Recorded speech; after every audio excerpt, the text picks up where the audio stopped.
Waouh, vraiment, c'est extraordinaire de nous voir tous ensemble réunis. On est là, quoi, une centaine à peu près. Il y en a probablement une centaine d'autres qui désiraient venir aussi et qui n'ont pas pu à cause des dates. Et je vous propose de démarrer tout de suite par un temps de méditation.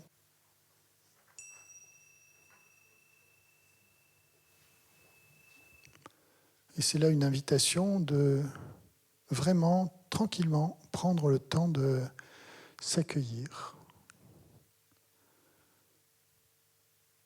Prenons soin de la posture, lui permettant de s'ajuster d'elle-même.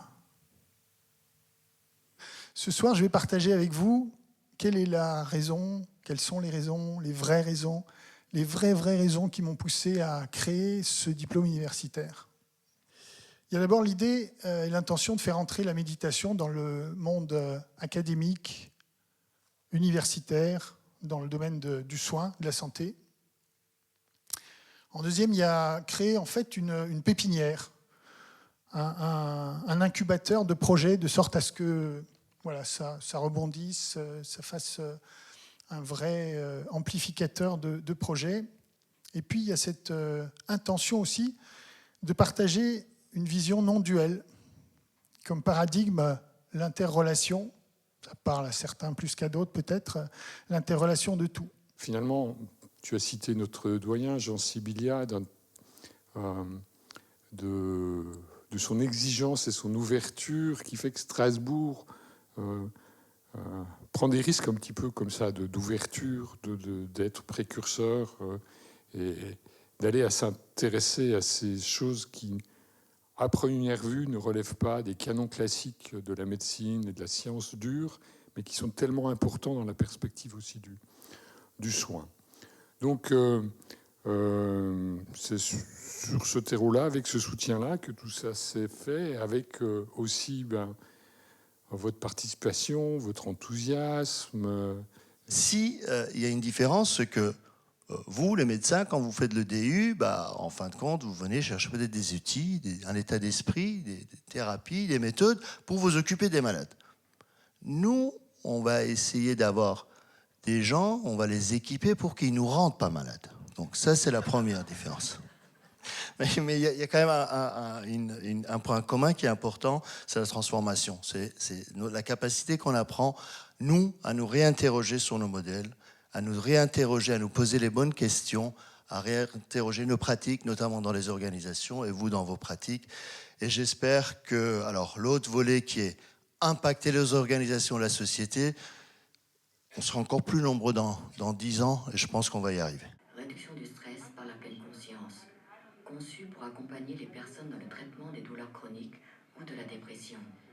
Cette méthode a contribué... Tout d'un coup, on se met à déconstruire cet automatisme par la lenteur, par le fait de décomposer quelque chose qui se fait automatiquement et par le fait d'y apporter... C'est vrai que le souhait, c'est qu'il soit intemporel et que dans quelques années, on le regarde. Et l'envie, le désir, c'était surtout de revenir à notre humanité. Et j'ai fait en sorte que tout ce que je pouvais ressentir de beau, de bon, puisse être présent visuellement, sensoriellement.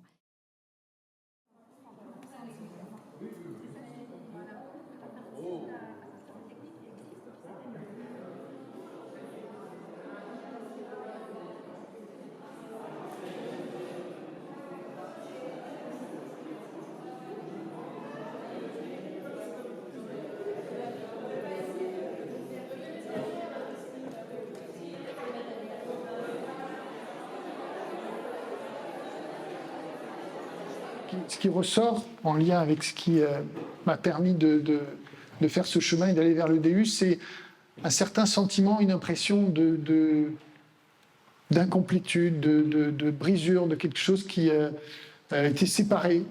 Je ne savais pas, je n'avais pas du tout la compréhension de cela, mais au fil des années, ça s'est un petit peu éclairé. l'impression de séparation entre tout et une aspiration pour réunifier un petit peu tout ça. Alors, séparation que j'ai trouvée dans la façon dont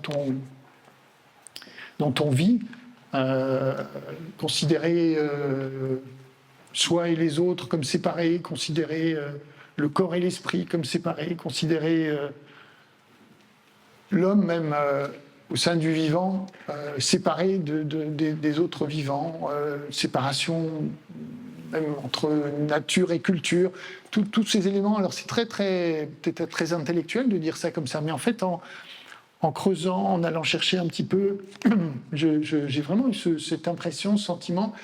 Et je pense que c'est là que j'ai trouvé une quête ou une aspiration à trouver une façon de réunifier dans une certaine compréhension de tout ça. On a fait, un gros projet avec, 2 essais cliniques, une batterie d'examens pour essayer d'évaluer de façon complète l'impact de la méditation sur vraiment, plein d'aspects complémentaires du vieillissement et puis, on a également pris soin d'essayer de contrer toutes les limites méthodologiques des études précédentes et notamment d'avoir vraiment, une, condition contrôle, à la fois, dit «passif» entre guillemets et puis, actif qui soit, comparable et dont on sait qu'elle a un impact positif sur le vieillissement également pour, comparer à la méditation. Il semblerait que ça soit vraiment maintenant, on peut dire qu'il y a vraiment un effet de dose. Heu, Autant l'étude de, par exemple, de Tania Singer qui je pense en parlera là cet après-midi, semble assez convaincant, enfin pour montrer qu'il y a des effets, sur l'anatomie du cerveau avec son programme. Autant des programmes plus légers comme le MBSR, il semble qu'on peut dire maintenant que ça c'est probablement pas suffisant pour avoir des effets sur la structure. En fait, les publications, moi j'ai été assez sidérée en fait de découvrir qu'il y avait quand même 610 publications en France, publiées par les équipes françaises.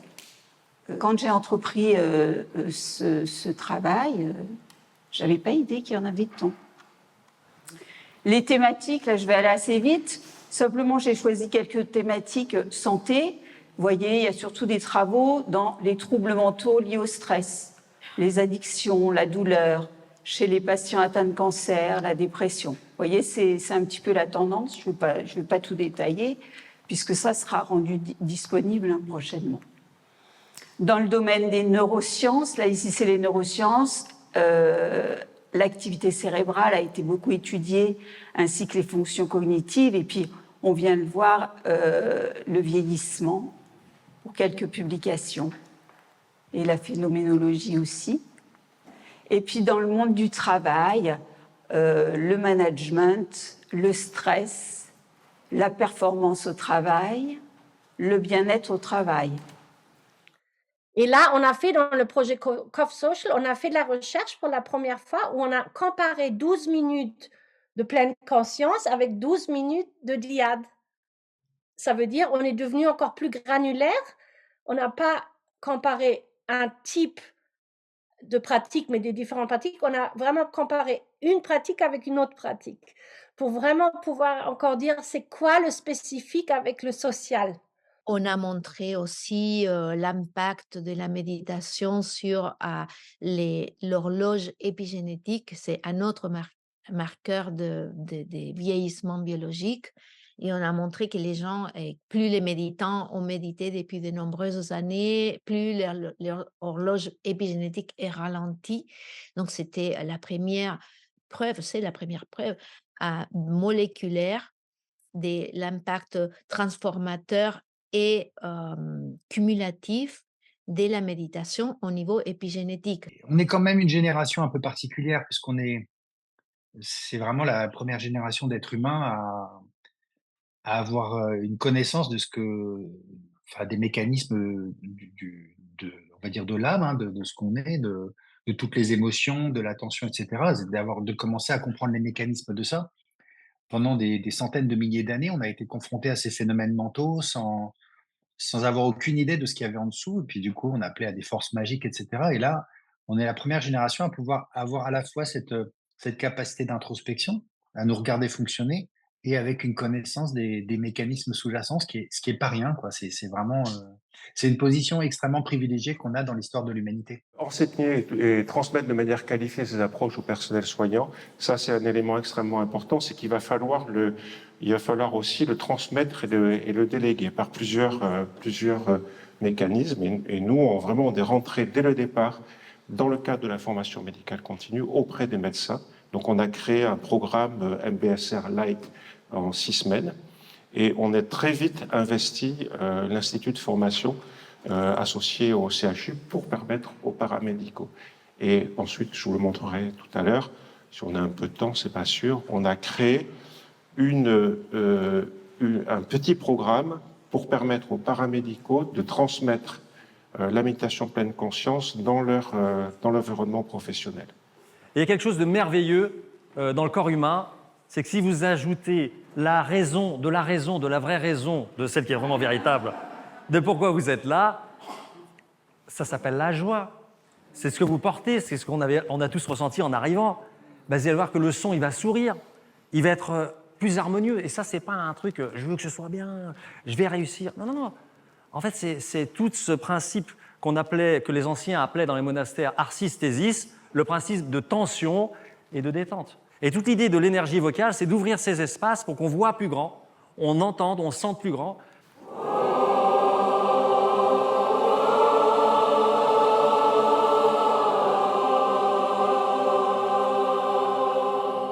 On a commencé à réfléchir à un projet de recherche sur ce sujet en se questionnant. En fait, il y avait cette thématique on connaît l'état de l'art sur la réduction du stress et de l'anxiété. Moi, ce qui m'intéressait, c'était le lien avec les compétences du soin. Voilà. Est-ce que finalement, méditer peut améliorer les compétences du soin et notamment les compétences empathiques, mais pas uniquement, pour pas enfermer la pratique méditative à un élément de santé mentale, mais vraiment pouvoir impulser quelque chose de pédagogique, en fait, tout simplement. On cherche à promouvoir les bienfaits de la pleine conscience auprès d'un public très particulier, à savoir les politiques et les décideurs publics. Tous ceux qui fabriquent la politique publique, parce qu'en fait, on est convaincu que ça a un intérêt, vous-même, je pense, on pourra en débattre, mais on est convaincu de cela. Encore faut-il, en fait, dépasser beaucoup d'a priori, apporter le fait scientifique, et donner le fait sociétal. C'est-à-dire qu'on sait que la pleine conscience est largement diffusée en France. On parlera des rapports tout à l'heure, mais je pense que certaines le connaissent déjà. Et l'idée, c'est vraiment d'arriver à ça, en fait, que la pleine conscience soit implémentée dans des politiques publiques, dans le domaine de l'éducation, santé mentale des étudiants, Cléo en a parlé. Ça peut être passé par les ministères, par des directives. Je témoigne aujourd'hui de mon expérience propre, d'avoir réussi et réalisé ce qui était un rêve avant que je fasse ce diplôme et que je vive cette expérience unique au Mont-Saint-Odile. Ce rêve, c'était de faire méditer mes collègues, de s'asseoir, de respirer dans une salle en silence, où que nous soyons, activité purement gratuite, simple, sans jugement. Venez tel que vous êtes. Ça a été mon teaser lorsque j'ai présenté ce projet à ma direction. Ce qui s'est passé il y a 4 ans, en fait, il y a 4 ans, j'ai eu un tout petit problème de santé, pas très grave, mais simplement une surdité à l'oreille droite ponctuelle. Et donc, je vais voir un médecin. Et vous imaginez, à ce moment-là, je suis consultant, donc j'avais un agenda réglé à la minute, optimisé. On ne pouvait pas mettre un grain de sable dans mon agenda. Et ce médecin qui me reçoit décroche son téléphone, il appelle l'hôpital militaire à Bruxelles pour avoir un séjour en question de décompression. Et donc, il se tourne vers moi, voilà, demain, rendez-vous en question de décompression. Je dis, demain, en agenda, ça ne sera pas possible. Il me dit, jeudi, jeudi, bon, je vais essayer de me libérer jeudi. Je libère jeudi, il rapproche, il me dit, alors quand vous commencez, c'est tous les matins pendant 10 jours. Bon, ça va pas être facile. Je l'ai fait, évidemment, parce que j'étais forcé et contraint par la santé. Et puis, ça m'a poussé à me dire, mais en fait, il faudrait que je mette un peu plus de temps dans mon agenda et que je structure de l'inactivité. Et donc, je me suis dit, la méditation. Si la personne elle est déjà stressée, tendue, l'interaction avec le public va être différente, ou sur une situation de tension où les gens commencent à sortir une arme, etc. Si la personne elle est déjà très tendue, sa réaction ne sera pas adaptée. Vous vous adressez à la gendarmerie ou à la police? Alors j'ai fait des formations pour les deux, pour les gens qui travaillent dans le 93, les policiers qui travaillent dans le 93. La question de la détente, la question du tir, de la précision, du souffle, de la connaissance de soi-même, c'est absolument clair. Là-dessus, ce que tu dis, Gaël, c'est que ce delta, il y a des études qui le prouvent. Ce qu'on cherche à faire, c'est trouver ce petit moment, il est subtil, ce moment de recul où on se voit, et quand on est à un moment sous pression, on arrive à des moments de désynchronisation temporelle où on se voit, et le temps où on passe, et c'est ce travail-là qu'on travaille avec les athlètes de haut niveau, et c'est la même chose qu'on trouve en aviation, et c'est ce qui rend l'acte juste. La seule chose que ça, moi, personnellement, m'a apporté, la méditation, mais d'une façon générale, comme ça fait à tout le monde, ça te permet de voir ce que tu peux faire, et là où ça vaut le coup de mettre ton énergie, et de toute d'agnac, etc., et ce que tu ne peux pas faire. On s'est dit que la première chose qui nous avait frappé lors du DU, c'est l'énorme importance du burn-out chez les médecins libéraux. Moi, je suis médecin généraliste, jeune retraité depuis quelques années, mais donc j'ai une expérience de médecin et j'ai vu autour de moi le nombre de collègues atteints par le burn-out. Donc on s'est dit, pourquoi pas utiliser la formation médicale pour justement sensibiliser les médecins aux pratiques de la méditation. Sur les pratiques, on s'est fixé l'idée qui est dans la définition des INN, du clinique, etc., de faire des choses qui sont validées scientifiquement et reconnues. Voilà. La troisième chose qu'on s'est fixée, c'est de ne pas sortir de son champ professionnel. C'est-à-dire que ce n'est pas parce que tu fais les programmes MBSR, si tu es cancérologue, tu ne fais pas des troubles du comportement alimentaire.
En ce petit matin du 3e jour.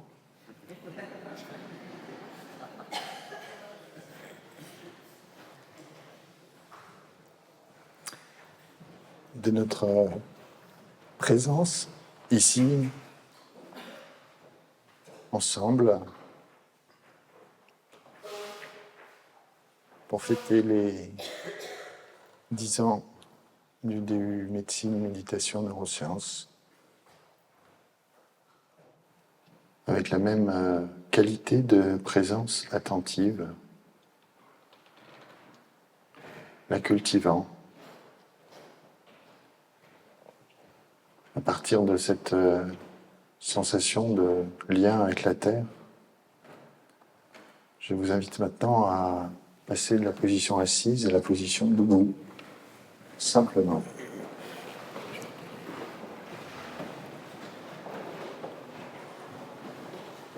Je vous propose de poursuivre en mouvement. Maintenant, vous allez vous tourner vers votre partenaire à votre droite ou à votre gauche. Si vous n'avez personne en bout, vous pouvez vous retourner vers derrière. Et vous allez, c'est un moment magique, je vais prendre contact, nous prenons contact tous les deux, mais avant de faire, on va faire très attention au moment d'avant le contact, à l'espace qui diminue, au contact. Déjà, les pouces sont presque ensemble, et puis elles se touchent. Et à ce moment-là, c'est le prénom du point de contact qui va s'écrire. Pas le mien, pas celui de Jean-Gérard, mais le prénom de cette chose-là qui va s'écrire. Alors, on ne sait pas, ni Jean-Gérard ni moi ne savons comment il s'appelle. Mais il va s'écrire tout seul. Regardez, regardez, regardez, regardez. C'est dingue, non? Il est en train d'écrire son prénom, il se le dit, oh, oh, oh, regardez, regardez. Voilà, etc. OK?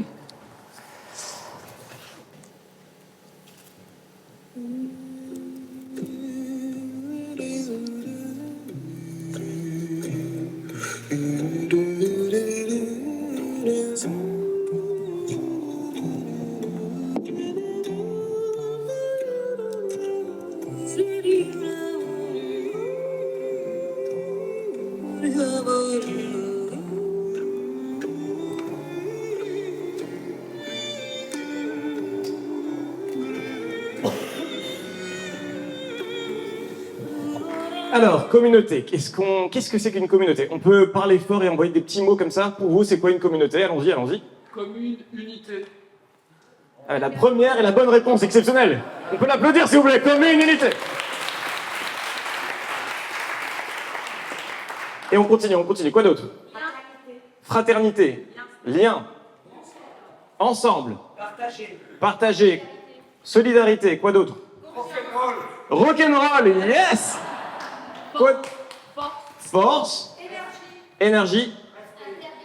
Respect. Interdépendance. Intéressant.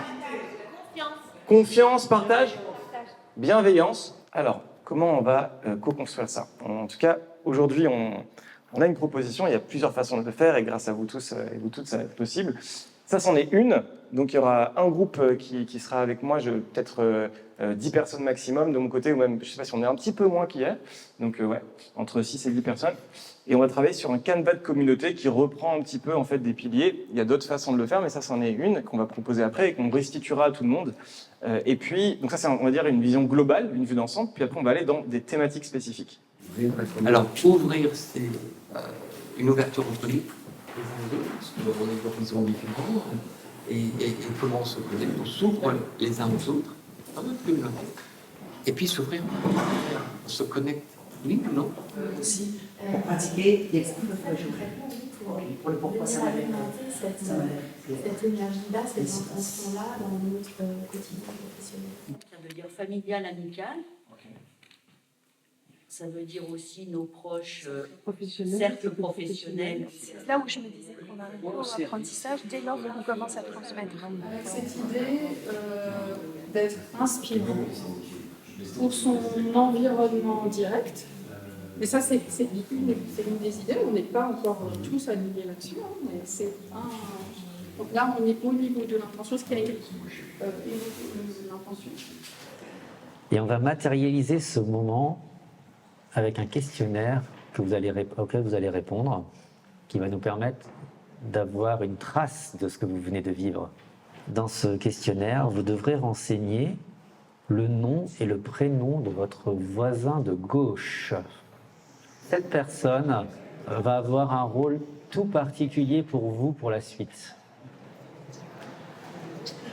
Parce que dans ce questionnaire, vous allez aussi renseigner votre action qui a émergé pour la suite. Et cette personne sera votre compagnon pour ce chemin avec cette action.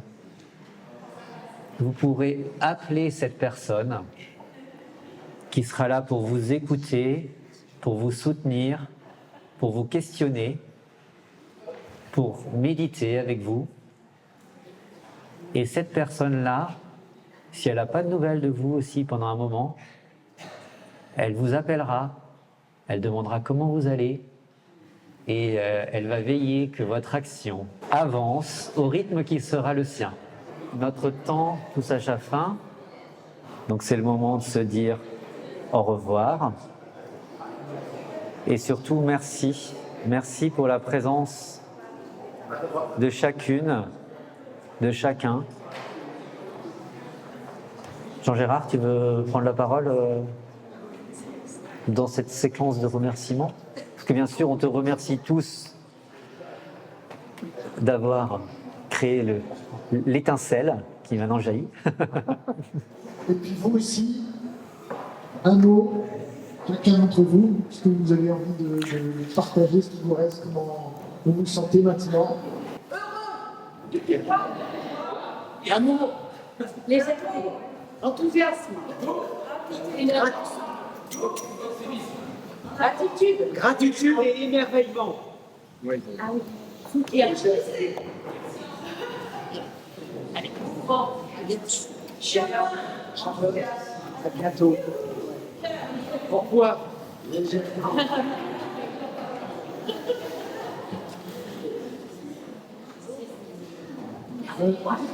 Oui, un grand merci et forcément à très vite. À très vite.